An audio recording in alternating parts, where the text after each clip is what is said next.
Hi hello ಎಲ್ರಿಗೂ ಅರುಣಾಸ್ kitchen YouTube ಚಾನಲ್ಗೆ ಸ್ವಾಗತ. ಇವತ್ತು ನಾನು ಬೆಳಗ್ಗೆಯಿಂದನೇ ಲಾಗನ್ನು ಶುರು ಮಾಡಿದೆ. ಹಾಗಾಗಿ ದೇವ್ರ ಪೂಜೆ ಮಾಡಿರೋವಂತಹ ವಿಡಿಯೋವನ್ನು ಹಾಗೆ ಚಿಕ್ಕದಾಗಿ ಮಾಡಿಕೊಂಡೆ. ಇನ್ನು ಯಾರ್ಯಾರು ನನ್ನ ಚಾನಲ್ಗೆ ಸಬ್ಸ್ಕ್ರೈಬ್ ಆಗಿಲ್ಲ ದಯವಿಟ್ಟು ಈಗಲೇ ಸಬ್ಸ್ಕ್ರೈಬ್ ಆಗಿ ಅಂತ ಹೇಳ್ತಾ ನಾನಿವತ್ತು ಹೂಕೋಸು ಮತ್ತು ಬಟಾಣಿಯಿಂದ ಒಂದು ಗ್ರೇವಿಯನ್ನು ಮಾಡ್ತಾಯಿದ್ದೀನಿ. ಅದು ಚಪಾತಿ ಜೊತೆ ಪೂರಿ ಜೊತೆ ತಿನ್ನೋದಕ್ಕೆ ತುಂಬ ಚೆನ್ನಾಗಿರುತ್ತೆ. ಬನ್ನಿ ಅದಕ್ಕೆ ಬೇಕಾದಂಥ ಇಂಗ್ರೀಡಿಯೆಂಟ್ಸನ್ನು ನೋಡ್ಕೊಂಬರೋಣ. ಮೊದಲನೇದಾಗಿ ಹೂಕೋಸು, ಬಟಾಣಿ, ಟೊಮೆಟೊ ಮತ್ತು ಈರುಳ್ಳಿ, ಗೋಡಂಬಿ, ಕೊತ್ತಂಬರಿ, ಸ್ಪೈಸಸ್ಸು, ಶುಂಠಿ ಬೆಳ್ಳುಳ್ಳಿ ಪೇಸ್ಟು, ಉಪ್ಪು, ಖಾರದ ಪುಡಿ, ಗರಂ ಮಸಾಲ, ಧನಿಯಾ ಪುಡಿ, ಎಣ್ಣೆ. ಈಗ ಬನ್ನಿ ಯಾವ ರೀತಿ ಮಾಡೋದು ಅಂತ ನೋಡೋಣ. ಮೊದಲನೇದಾಗಿ ನಾವು ಬಿಸಿ ನೀರಿಗೆ ಚೆನ್ನಾಗಿ ಕಾಸಿಬಿಟ್ಟು ಅದಕ್ಕೆ ಉಪ್ಪು ಮತ್ತು ಅರಿಶಿನ ಹಾಕ್ಕೊಂಡು ಚೆನ್ನಾಗಿ ತೊಳ್ಕೊಬೇಕು.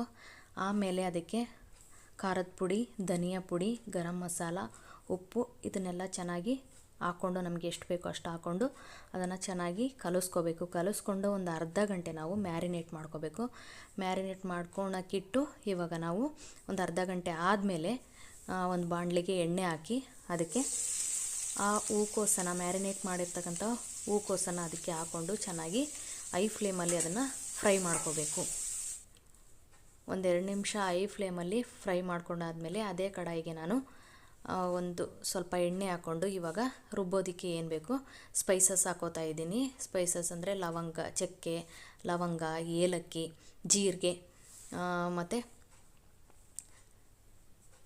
ಗೋಡಂಬಿ ಹಾಕ್ಕೊಂಡು ಸ್ವಲ್ಪ ಫ್ರೈ ಮಾಡಿಕೊಂಡು ಇವಾಗ ಈರುಳ್ಳಿಯನ್ನು ಹಾಕೋತಾ ಇದ್ದೀನಿ. ಈರುಳ್ಳಿ ಹಾಕ್ಕೊಂಡ್ಮೇಲೆ ಅದನ್ನು ಸ್ವಲ್ಪ ಈರುಳ್ಳಿ ಮೆತ್ತಗಾಗೋವರೆಗೂ ಚೆನ್ನಾಗಿ ಫ್ರೈ ಮಾಡ್ಕೋಬೇಕು. ಚೆನ್ನಾಗಿ ಫ್ರೈ ಮಾಡ್ಕೊಂಡಾದಮೇಲೆ ಅದಕ್ಕೆ ಶುಂಠಿ ಬೆಳ್ಳುಳ್ಳಿ ಪೇಸ್ಟನ್ನು ಹಾಕೋತಾ ಇದ್ದೀನಿ. 1 ಸ್ಪೂನು ಶುಂಠಿ ಬೆಳ್ಳುಳ್ಳಿ ಪೇಸ್ಟ್ ಹಾಕ್ಕೊಂಡು ಅದನ್ನು ಕೂಡ ನಾವು ಹಸಿ ವಾಸನೆ ಹೋಗೋವರೆಗೂ ಹುರ್ಕೋಬೋದು. ಶುಂಠಿ ಬೆಳ್ಳುಳ್ಳಿ ಹಾಗೇನೂ ಹಾಕ್ಕೋಬೋದು ಅಥವಾ ಪೇಸ್ಟ್ ಇದ್ದರೆ ನಾವು ಪೇಸ್ಟನ್ನು ಹಾಕ್ಕೋಬೋದು. ಶುಂಠಿ ಮತ್ತು ಬೆಳ್ಳುಳ್ಳಿ ಸಪ್ರೇಟಾಗೂ ಕೂಡ ನಾವು ಹಾಕ್ಕೋಬೋದು. ಇದನ್ನು ಚೆನ್ನಾಗಿ ಫ್ರೈ ಆದಮೇಲೆ ನಾವು ಟೊಮೆಟೊವನ್ನು ಹಾಕ್ಕೋಬೇಕು. ಟೊಮೆಟೊನೂ ಕೂಡ ಚೆನ್ನಾಗಿ ಮೆತ್ತಗೆ ಫ್ರೈ ಆದಮೇಲೆ ಅದನ್ನು ಒಂದು ಪ್ಲೇಟ್ಗೆ ತಣ್ಣಗಾಗೋವರೆಗೂ ಎತ್ತಿಟ್ಕೋಬೇಕು. ನೋಡಿ ನಾನು ಪ್ಲೇಟಲ್ಲಿ ಹಾಕೋತಾ ಇದ್ದೀನಿ. ಸ್ವಲ್ಪ ಹೊತ್ತು ಬಿಟ್ಟು ಅದೆಲ್ಲ ತಣ್ಣಗಾದ್ಮೇಲೆ ಅದನ್ನು ನಾವು ಒಂದು ಮಿಕ್ಸಿ ಜಾರ್ಗೆ ಹಾಕೋಬೇಕು. ನೋಡಿ ಇವಾಗ ತಣ್ಣಗಾಗಿದೆ. ತಣ್ಣಗಾದ್ಮೇಲೆ ನಾನಿವಾಗ ಮಿಕ್ಸಿ ಜಾರ್ಗೆ ಹಾಕೋತಾ ಇದ್ದೀನಿ. ಮಿಕ್ಸಿ ಜಾರ್ಗೆ ಹಾಕ್ಕೊಂಡು ಸಣ್ಣಕ್ಕೆ ನುಣ್ಣಗೆ ಅದನ್ನು ತರಿಯಾಗಿ ರುಬ್ಕೋಬಾರ್ದು, ನುಣ್ಣಗೆ ಅದನ್ನು ರುಬ್ಕೋಬೇಕು. ಈ ಥರ ನುಣ್ಣಗೆ ರುಬ್ಬಾದ್ಮೇಲೆ ಒಂದು ಕಡಾಯಿಗೆ ಮತ್ತು ಎಣ್ಣೆಯನ್ನು ಹಾಕ್ಕೊಂಡು ಎಣ್ಣೆ ಕಾದ್ಮೇಲೆ ನಾವು ರುಬ್ಬಿಟ್ಕೊಂಡಿರ್ತಕ್ಕಂಥ ಮಸಾಲೆಯನ್ನು ಎಣ್ಣೆಗೆ ಹಾಕ್ಕೊಂಡು ಚೆನ್ನಾಗಿ ಫ್ರೈ ಮಾಡ್ಕೋಬೇಕು. ಆಲ್ರೆಡಿ ಅದನ್ನು ನಾವು ಫ್ರೈ ಮಾಡಿ ರುಬ್ಬಿರೋದ್ರಿಂದ ಜಾಸ್ತಿ ಕುದಿಸ್ಕೊಳ್ಳಾಗ ಸ್ವಲ್ಪ ಕುದಿ ಬಂದಮೇಲೆ ನಾವು ಅದಕ್ಕೆ ಖಾರದ ಪುಡಿ, ಧನಿಯಾ ಪುಡಿ, ಗರಂ ಮಸಾಲ, ಉಪ್ಪು ಹಾಕ್ಕೊಂಡು ಚೆನ್ನಾಗಿ ಮಿಕ್ಸ್ ಮಾಡ್ಕೋಬೇಕು. ಇದು ಚೆನ್ನಾಗಿ ಒಂದು ಕುದಿ ಬಂದಮೇಲೆ ಇದನ್ನೆಲ್ಲ ಹಾಕ್ಕೊಂಡು ನೀಟಾಗಿ ಕಲಸಿದ್ಮೇಲೆ ನಾವು ಅದಕ್ಕೆ ಹೂಕೋಸನ್ನು ಫ್ರೈ ಮಾಡಿರ್ತಕ್ಕಂಥ ಹೂಕೋಸನ್ನು ಹಾಕ್ಕೊಂಡು ಚೆನ್ನಾಗಿ ತಿರುಗಿಸ್ಕೊಂಡು ನಂತರ ಬಟಾಣಿಯನ್ನು ಹಾಕೋಬೇಕು. ಈ ಬಟಾಣಿ ಮತ್ತು ಹೂಕೋಸನ್ನು ಚೆನ್ನಾಗಿ ತಿರುಗಿಸ್ಕೊಂಡು ಇವಾಗ ಒಂದೆರಡು ನಿಮಿಷ ಮತ್ತೆ ಕುದಿಸ್ಕೊಂಡು ಅದು ಚೆನ್ನಾಗಿ ಕುದ್ಮೇಲೆ ನಾವು ಅದಕ್ಕೆ ಸ್ವಲ್ಪ ಕಸೂರಿ ಮೇಥಿ ಮತ್ತು ಇವಾಗ ಸ್ವಲ್ಪ ಕಸೂರಿ ಮೇಥಿಯನ್ನು ಹಾಕೋತಾ ಇದ್ದೀನಿ. ಕಸೂರಿ ಮೇಥಿ ಹಾಕ್ಕೊಂಡ್ಮೇಲೆ ನಾವು ಅದಕ್ಕೆ ಕೊತ್ತಂಬರಿ ಸೊಪ್ಪನ್ನು ಲಾಸ್ಟಲ್ಲಿ ಸೇರಿಸ್ಕೋಬೇಕು. ಇದೆಲ್ಲ ಸೇರಿಸ್ಕೊಂಡು ನಾವು ಮಿನಿಮಮ್ ಒಂದು 5 ನಿಮಿಷ ಅದನ್ನು ಚೆನ್ನಾಗಿ ಕುದಿಯೋದಕ್ಕೆ ಬಿಡಬೇಕು.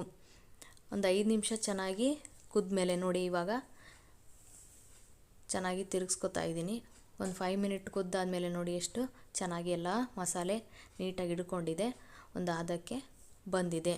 ಇದನ್ನು ಇವಾಗ ರೆಡಿ ಆಯಿತು ಗ್ರೇವಿ. ಅದನ್ನು ನೋಡಿ ಸರ್ವಿಂಗ್ ಬೌಲ್ಗೆ ಹಾಕೋತಾ ಇದ್ದೀನಿ.